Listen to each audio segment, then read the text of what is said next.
শান্ত গ্রামের ছেলেটি ইমন রাতে কখনো বাইরে বের হতো না, কিন্তু আজ কিছু একটা অদ্ভুত ছিল।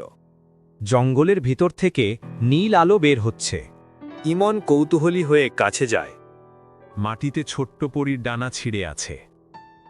দয়া করে আমাকে সাহায্য করো। তুমি সত্যি পড়ি?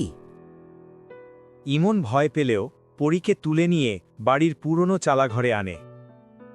মাটির পানি, পাতার ওষুধ দিয়ে ডানা বেঁধে দেয়। পরী হাসে। আমার নাম আরিয়া।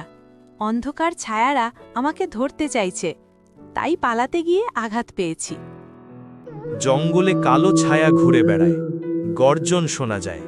ইমন ভয় পায়। পড়ি কোথায়?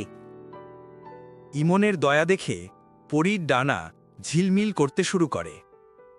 আমার শক্তি ফিরে আসছে, কিন্তু পুরোটা নয়। কালো ছায়ারা চালাঘরের কাছে এসে পড়ে। জানালা কাঁপে। আমি তোমাকে ছাড়ব না। পরী ইমনের হাত ধরে। হঠাৎ সব জোনাকি উড়ে এসে একত্র হয়।